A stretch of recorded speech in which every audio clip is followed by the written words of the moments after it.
First Prime Time Sunrise. வணக்கம், இது news ஃபர்ஸ்டின் காலை நேர பிரதான செய்தி. இன்றைய விரிவான செய்திகளுக்கு செல்லும் முன்னர் முதலில் தலைப்புச் செய்திகள். புதுக்குடியிருப்பு மற்றும் கரைத்துறை பற்று பிரதேச சபைகளுக்கான தேர்தல் பிரசார நடவடிக்கைகள் நாளை நள்ளிரவுடன் நிறைவு. புதிய மின்சார இணைப்பை ஒரே நாளில் வழங்குவதற்கு திட்டம். பொருட்களின் விலை குறைப்பு தொடர்பான சுற்றறிக்கை வெளியீடு. விலைகளை குறைக்காத வர்த்தகர்களை கண்டறிய சுற்றிவளைப்பு. சவுதியில் மரண தண்டனை விதிக்கப்பட்ட இலங்கையர்களின் விடுதலை தொடர்பான கலந்துரையாடல் பிற்போடப்பட்டுள்ளது.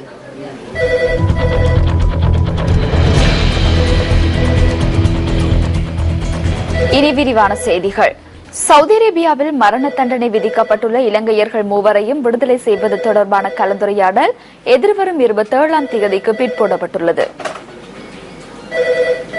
தொடர்பில் சவுதி அரேபிய அதிகாரிகளால் தமக்கு அறிவிக்கப்பட்டுள்ளதாக வெளிநாட்டு வேலைவாய்ப்பு அமைச்சர் தலதா அத்துகோரல குறிப்பிட்டார்.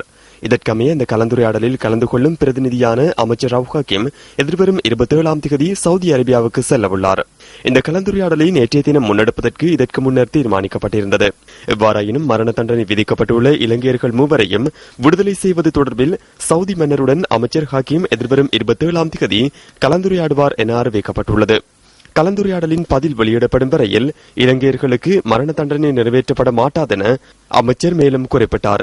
2007ஆம் ஆண்டு ஏமன் பிரஜையை கொலை செய்தமை தொடர்பில் மூவருக்கும் சவுதி நீதிமன்றத்தினால் மரண தண்டனை விதிக்கப்பட்டதுடன் அந்த தண்டனை சவுதி உயர்நீதிமன்றத்தினால் அண்மையில் உறுதி செய்யப்பட்டிருந்தது. கொள்ளை மற்றும் கொலை தொடர்பில் இவர்கள் நீதிமன்றத்தினால் குற்றவாளிகளாக காணப்பட்டுள்ளமை குறிப்பிடத்தக்கதாகும். நாட்டில் இடம்பெறும் குற்றச்செயல்களில் கடந்த 10 வருடங்களுடன் ஒப்பிடுகையில் தற்போது வீழ்ச்சி ஏற்பட்டுள்ளதாக போலீசார் குறிப்பிடுகின்றனர். நாட்டில் வருடாந்தம் இடம்பெறும் கொலை சம்பவங்களின் எண்ணிக்கை 600ஆக குறைவடைந்துள்ளதாக போலீஸ் ஊடக பேச்சாளர் சிரேஷ்ட போலீஸ் அத்தியட்சகர் அஜித் ரோகன கூறினார்.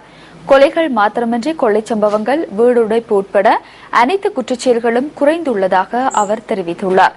2004 முதல் 2014ஆம் ஆண்டு வரையான காலப்பகுதியில் சனத்தொகை அதிகரித்து நகரமயமாக்கல், தொழில்நுட்ப வளர்ச்சி என்பன ஏற்பட்டுள்ள நிலையில் குற்றச்செயல்கள் குறைந்துள்ளமை சிறந்த விடயம் என போலீஸ் ஊடக பேச்சாளர் குறிப்பிட்டார். இதேவேளை போலீசாரும் குற்றப்புலனாய்வு பிரிவினரும் முன்னெடுத்த விசாரணைகள் மற்றும் அதிநவீன தொழில்நுட்பத்தின் பாவனை என்பன குற்றச்செயல்களின் வீழ்ச்சிக்கு காரணம் என அஜித் ரோஹன சுட்டிக்காட்டினார். நீதிமன்றம், சட்டமாதிபர், சட்ட வைத்திய அதிகாரிகள் உள்ளிட்ட பலரின் ஒத்துழைப்பும் குற்றச்செயல்களை குறைப்பதற்கு வழி செய்துள்ளதாக போலீஸ் ஊடக பேச்சாளர் சிரேஷ்ட போலீஸ் அத்தியட்சகர் அஜித் ரோஹன கூறினார்.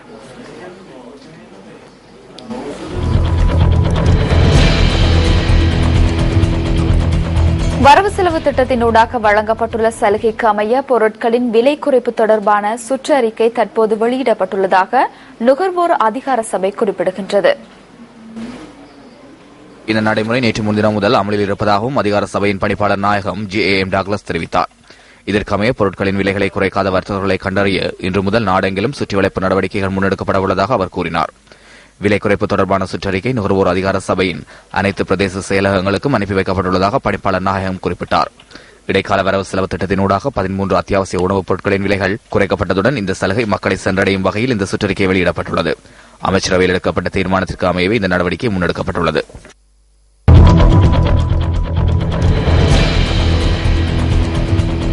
முல்லைத்தீவு மாவட்டத்தின் புதுக்குடியிருப்பு மற்றும் கரைத்துறை பற்று பிரதேச சபைகளுக்கான தேர்தல் பிரசார நடவடிக்கைகள் நாளை நள்ளிரவுடன் நிறைவு செய்ய வேண்டும் என தேர்தல்கள் செயலகம் தெரிவிக்கின்றது. பிரதேச சபை தேர்தலுக்கான அனைத்து ஏற்பாடுகளும் பூர்த்தி செய்யப்பட்டுள்ளதாக பிரதி தேர்தல்கள் ஆணையாளர் MM முகமது தெரிவிக்கின்றார். எதிர்வரும் 28ஆம் தேதி நடைபெறவிருக்கின்ற முல்லைத்தீவு மாவட்டத்தின் புதுக்குடியிருப்பு மற்றும் கரைத்துறை பற்று பிரதேச சபை தேர்தலுக்கான தேர்தல் பிரச்சார நடவடிக்கைகள் நாளை 25ஆம் தேதி நள்ளிரவு 12 மணியுடன் முடிவடைய இருக்கிறது. ஏற்கனவே 2012ஆம் ஆண்டு மார்ச் மாதம் 24ஆம் தேதி நடைபெறவிருந்த இந்த தேர்தல்கள் நீதிமன்ற நடவடிக்கை காரணமாக பிற்போடப்பட்டிருந்து நீதிமன்ற நடவடிக்கைகள் முற்று பெற்றதன் பின்னர் இம்மாதம் 28ஆம் தேதி நடாத்தப்படுவதற்கு தேர்தல்கள் ஆணையாளரினால் தீர்மானிக்கப்பட்டது. அதற்கமைய ஏற்கனவே தேர்தல் பிரச்சார நடவடிக்கைகள் ஆரம்பிக்கப்பட்டுள்ளதோடு அந்நடவடிக்கைகள் நாளை நள்ளிரவு 12 மணியுடன் முடிவடைய இருக்கின்றன. புதுக்குடியிருப்பு பிரதேச சபைக்கான தேர்தலின் மூலம் 9 உறுப்பினர்களும், கரைத்துறை பெற்ற பிரதேச சபைக்கான தேர்தலின் மூலம் 11 உறுப்பினர்களும் தெரிவு செய்யப்பட உள்ளனர். பிரதேச சபைகளுக்கான தேர்தலில் வாக்களிப்பதற்கு 52,758 பேர் தகுதி பெற்றுள்ளனர். 95 வாக்களிப்பு நிலையங்களில் இவர்கள் வாக்களிக்க உள்ளதாக தேர்தல்கள் செயலகம் குறிப்பிட்டுள்ளது. அங்கீகரிக்கப்பட்ட 6 அரசியல் கட்சிகளும் சுயேட்சை குழுக்களும் இந்த தேர்தலுக்காக ஏற்கனவே வேட்புமனு தாக்கல் செய்துள்ளன. புதுக்குடியிருப்பு மற்றும் கரைத்துறை பெற்ற பிரதேச சபைகளுக்கு 27 உறுப்பினர்கள் தெரிவு செய்யப்பட உள்ளதாக தேர்தல்கள் செயலகம் குறிப்பிடுகிறது.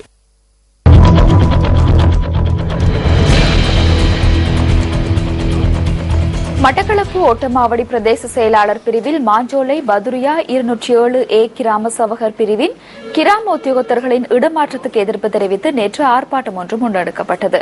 ஓட்டமாவடி பிரதேச செயலக முன்பாக பிரதேச மக்கள் ஆர்ப்பாட்டத்தில் ஈடுபட்டனர்.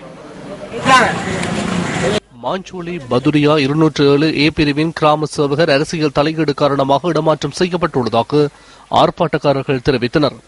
குறித்த கிராம உத்தியோகத்தர் ஜனவரி மாதம் இடமாற்றம் செய்யப்பட்டதோடு இடமாற்றத்தை ரத்து செய்யுமாறு பொதுமக்களால் மாவட்ட செயலாளரிடம் கோரப்பட்டது. இதற்கமைய உதவி மாவட்ட செயலாளரினால் 5/2/2015 ஒப்பமிட்டு குறித்த இடமாற்றம் ரத்து செய்யப்பட்டுள்ளதாக அறிவிக்கப்பட்டுள்ளது. எனினும் குறித்த கிராம சேவகர் மீண்டும் தனது கடமைகளை பொறுப்பேற்க அனுமதிக்கப்படவில்லை என தெரிவித்து பொதுமக்கள் ஆர்ப்பாட்டத்தில் ஈடுபட்டுள்ளனர்.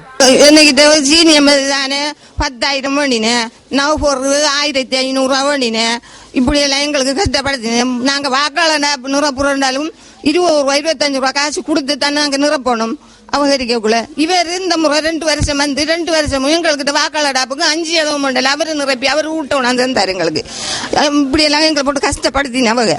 எங்களுக்கு இந்த விதானையே ததாவு செஞ்சு எங்களுக்கு வேணும். எங்களுக்கு திரும்பியும் தருமாறு கேட்டுக்கொள்கிறோம். அடுத்தது இந்த பொதுமக்கள் வந்துகிட்டு அலட்சியப்பட்டு அங்க இங்கே எல்லாம் இப்ப இந்த ஜிஎஸ் ஒன்றும் இல்லாமல் இருக்கிறீங்க.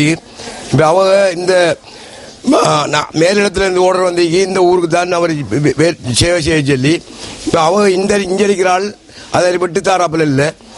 அதுக்கு நாங்க இந்த மக்கள் எல்லாம் வந்து அவரை ஜிஎஸ் எங்களை ஊருக்கு கேட்கும். நாங்க இந்த விடயம் தொடர்பில் ஓட்டமாவடி பிரதேச செயலாளரிடம் நியூஸ் ஃபர்ஸ்ட் வினவியது. 207A பிரிவின் கிராம சேவகர் தனது கடமைகளை பொறுப்பேற்பதில் எந்தவித சிக்கல்களும் காணப்படவில்லை என ஓட்டமாவடி பிரதேச செயலாளர் குறிப்பிட்டார். எனினும் குறித்த கிராம சேவகர் தனது கடமைகளை பொறுப்பேற்பதற்கு இதுவரை பிரதேச செயலகத்திற்கு வருகை தரவில்லை எனவும் அவர் மேலும் தெரிவித்தார்.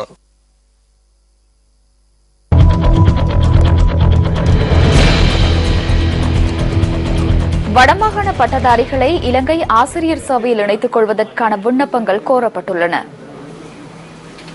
வடக்கு மாகாண பொதுச்சேவை ஆணைக்குழுவினால் ஆசிரியர் சேவை ஆட்சேர்ப்பிற்கான விண்ணப்பங்கள் கோரப்பட்டுள்ளதாக மாகாண கல்வி அமைச்சின் செயலாளர் சி சத்யசீலன் குறிப்பிட்டுள்ளார். கணிதம், விஞ்ஞானம், தகவல் தொழில்நுட்பம், விவசாயம் மற்றும் ஆங்கிலம் ஆகிய பாடங்களில் பட்டத்தினை பூர்த்தி செய்தவர்கள் மார்ச் 6ஆம் தேதிக்கு முன்னர் விண்ணப்பங்களை அனுப்ப வேண்டும் எனவும் தெரிவிக்கப்பட்டுள்ளது. மாவட்ட செயலகத்திலும் மாகாண கல்வி பணிமனையிலும் விண்ணப்பங்களை பெற்றுக் கொள்ள முடியும் எனவும் சுட்டிக்காட்டப்பட்டுள்ளது.